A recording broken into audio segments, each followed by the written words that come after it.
ടാക്കിലെ പഠിച്ചോണ്ട് പോകുന്നതല്ല നിങ്ങൾ ആലോചിക്കുന്നത്. ഞാനത് എന്നെ ആലോചിക്കുന്നത്, എനിക്കറിയില്ല. ഈ കിരീടം വെക്കുന്നവർ കൂടി ഇന്റെ ലുക്ക് കംപ്ലീറ്റ് ആവുന്ന അമ്മ പറയും. പണ്ടൊരു ദിവസം രണ്ടെണ്ണം ഇങ്ങനെ സാൻഡ്വിച്ച് കണക്കിന് കൊണ്ടുപോയപ്പോൾ എന്നെ മുട്ട സൂപ്പിയാക്കി കൊണ്ടുവന്നു. മുടിയാണെ വന്നിട്ടില്ല, എന്നെ കൊണ്ട് മൊട്ടാക്കാനല്ല. പിന്നെ എന്തിനാക്കി രണ്ടും കൂടി എന്നെ കൊണ്ടുവന്നേ? ഇതിന്റെ കൂടെ കൊണ്ട് എന്താ അപ്പ ചെയ്യാന്ന് പറയാനും പറ്റൂല. വെയിലുണ്ടാണ് മനുഷ്യനെ നേരെ നോക്കാനും പറ്റുന്നില്ല. അങ്ങനെ ഞങ്ങൾ സ്ഥലത്ത് നാലെന്തിനേക്ക് ഇവിടെ വന്നേ? ഈശ്വര, ആലോചിച്ചിട്ട് രക്തം പിടിയും കിട്ടുന്നില്ല. ഇനിയിപ്പോ ഇത് സ്കൂളാണോ? കുറെ ചെയ്യ മക്കളൊക്കെ കാണണ്ടല്ലോ. എന്നെ സ്കൂളിൽ ചേർത്താൻ കൊണ്ടുവന്നത് ഇനിയിപ്പോ. അപ്പൊ ഞാൻ വലിയ മോളായോ? ഈ സാധനത്തിൽ വെച്ച് കുറെ മക്കളെ തൂക്കുന്നതൊക്കെ കാണുന്നുണ്ട്. ഇനിയിപ്പോ മമ്മ എന്നെ തൂക്കി വെക്കാൻ കൊണ്ടുവന്നതാണോ? ദീദിന്റെ കൂടെ കൊണ്ട് ഒന്നും പറയാനും പറ്റൂല. ദീദി മമ്മനോട് പറയുന്നത് ഞാൻ കേട്ടിക്കുന്നത്. സിറ്റുവിനെ കൊടുക്കുന്നുണ്ടോ കുറെ ആൾക്കാർ ചോദിക്കുന്നുണ്ട് നോക്കാം. ദീദി അങ്ങനെയൊക്കെ പറഞ്ഞാലും മമ്മ എന്നോട് ഇങ്ങനെ ചെയ്യുന്നു ഞാൻ വിചാരിച്ചു. സങ്കടം വന്ന് നമുക്ക് നിലവിളിക്കണം ഒക്കെ തോന്നും. പക്ഷെ നമ്മൾ സ്ട്രോങ് ആയി നിൽക്കണം. എന്തോ ആൾക്കാരോട് മക്കളെ കൊടുക്കാൻ വന്നേ.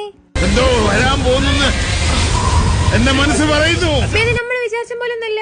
വേറെന്തോ വലിയ സാധനം. എനിക്ക് പേടിയാന്ന് പഠിച്ചോനെ. ഞാൻ ആ പോലെ ഒക്കെ പറഞ്ഞു നമുക്ക് പോലെ പോയാൽ ഞാൻ ഒരു പ്രശ്നം ഉണ്ടാക്കൂല. പഠിച്ചോനെ അടുത്ത് ഞാനാണല്ലോ. ഇനിയിപ്പോ എന്താ ചെയ്യാ? ഞാൻ എന്നെ കൊണ്ട് ആ പോലെ ഒക്കെ ഓടാൻ കാലിട്ട് അടിച്ചു നോക്കി. നിന്നിട്ട് എനിക്ക് ഒരു അടി അനങ്ങാൻ പറ്റുന്നില്ല. മമ്മ പോലെ സിസ്റ്ററെ എന്നൊക്കെ വിളിക്കുന്നുണ്ട്. ദീദി അല്ലാണ്ട് മമ്മക്ക് വേറെ സിസ്റ്റർ ഉണ്ടോ? അപ്പൊ ഈ സിസ്റ്റർ ദീദിനെക്കാട്ടിലും കഷ്ടാണല്ലോ.